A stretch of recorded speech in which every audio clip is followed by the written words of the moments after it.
Before the Lumiere brothers, before Thomas Edison, there was a man who captured the world in motion.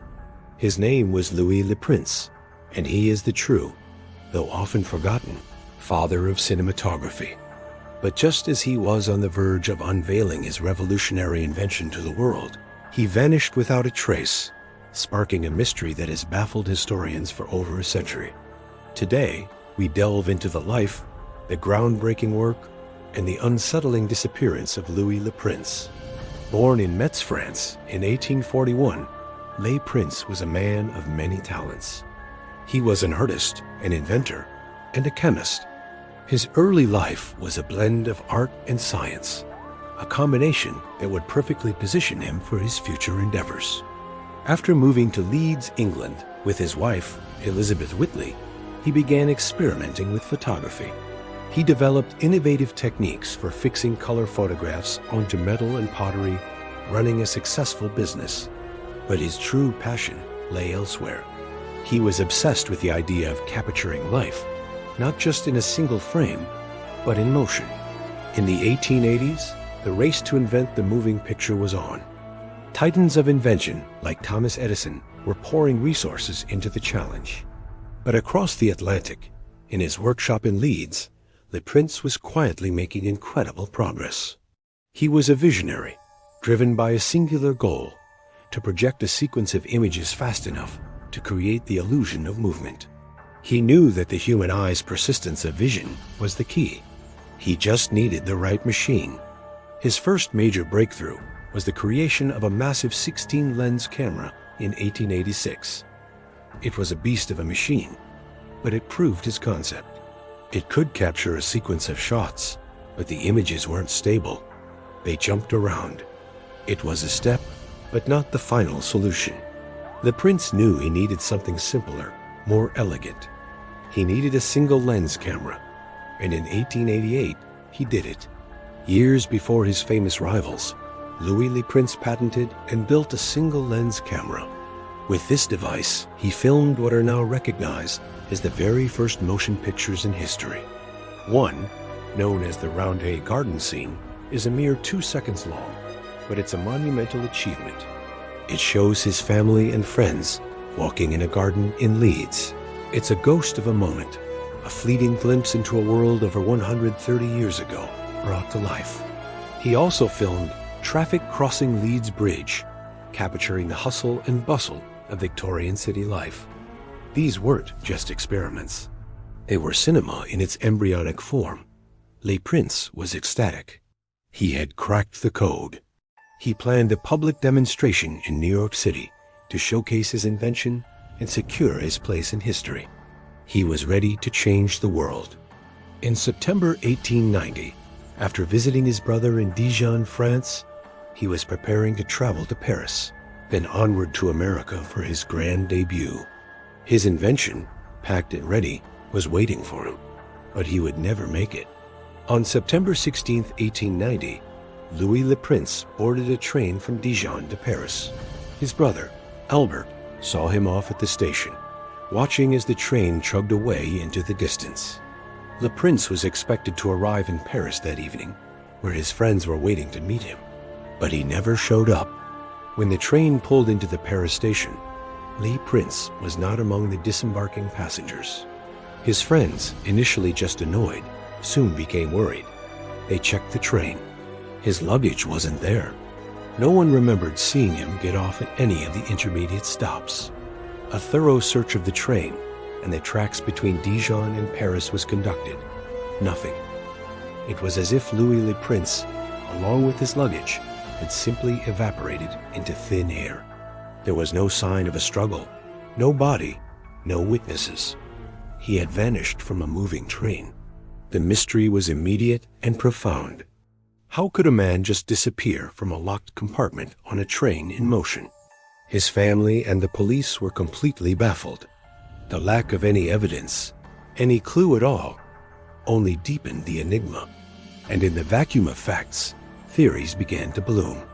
The most popular and sensational theory is one of foul play, specifically murder driven by professional jealousy. The late 19th century was a cutthroat era for inventors. The patent for motion pictures was worth a fortune, and the title of its inventor priceless. The primary suspect in this narrative has always been Thomas Edison. Edison was a notoriously competitive and ruthless businessman, known for aggressively defending his patents and sidelining rivals. The theory goes that Edison, hearing of LePrince's imminent public demonstration in New York, saw him as a major threat to his own kinetoscope project. Did Edison's agents somehow intercept LePrince on that train? Could they have eliminated him and stolen his work to clear the path for Edison's own cinematic dominance? It's a compelling story, one of a corporate hit job on the father of film. While there's no direct evidence linking Edison to the disappearance, the timing is undeniably suspicious. With LePrince out of the picture, Edison was able to file key patents and promote himself as the pioneer of motion pictures. The history of cinema was effectively rewritten. But there are other, less conspiratorial possibilities. Another theory suggests that LePrince, overwhelmed by the immense pressure and debt, chose to disappear. Inventing is an expensive business. LePrince had poured his family's fortune into his work and had taken on significant debt. He was on the brink of either massive success or catastrophic failure. Perhaps the pressure became too much. Some have suggested he took his own life, possibly by jumping from the train into a river, which would explain why a body was never found. Others speculate he may have orchestrated his own disappearance to start a new life, free from his financial burdens and the stress of the invention race. His family, however, always maintained that he was in high spirits and excited about the future, making the suicide theory hard for them to accept. Then there's the simple, tragic possibility of a random accident. Could he have been robbed by a common thief who then threw him from the train? Or perhaps he leaned out a window and fell accidentally. While possible, these scenarios don't quite explain the disappearance of his luggage. And surely, a body would have been discovered along the tracks eventually. The complete absence of any trace of LePrince or his belongings makes a simple accident seem unlikely. For decades, the case remained cold. A man had stepped onto a train and never stepped off. But then, in 2003, a startling piece of evidence emerged from a Paris police archive. A photograph of a drowned man, pulled from the Seine River in 1890, shortly after LePrince's disappearance. The man bore a striking resemblance to Louis LePrince. Could this be him? The body was never identified at the time and was buried in a pauper's grave. If it was LePrince, it deepens the mystery. Was it suicide? Or was he murdered and dumped in the river? The photo is a tantalizing clue, but without DNA confirmation, it remains just another piece of the puzzle. Whatever happened on that fateful journey, the consequences were clear. With Louis LePrince gone, the world was robbed of his public demonstration. His name, his work, his legacy all faded into obscurity. A few years later, the Lumiere brothers held their famous screening in Paris, and Thomas Edison's kinetoscope parlors opened across America. They became the celebrated pioneers of cinema, while LePrince became a footnote, a ghost in the history he helped create. His wife, Elizabeth, and his son, Adolphe, fought tirelessly to have his work recognized. But without the inventor himself to champion his cause, it was a losing battle. Tragically, Adolphe, who had appeared in the Roundhay Garden scene and knew the secrets of his father's invention, was found dead from a gunshot wound a few years later while out hunting. Another layer of tragedy in this already heartbreaking story. Today, thanks to the work of dedicated film historians, Louis LePrince is finally getting the credit he deserves. We can watch his flickering, ghostly images from 1888 and recognize them for what they are: the birth of cinema. He captured life in motion before anyone else. He was a true visionary, whose genius was eclipsed by his own mysterious fate. The story of Louis LePrince is a haunting reminder of how easily history can be lost or rewritten. It's a tale of brilliant invention, a high-stakes race, and a mystery that endures to this day. Was he the victim of a jealous rival?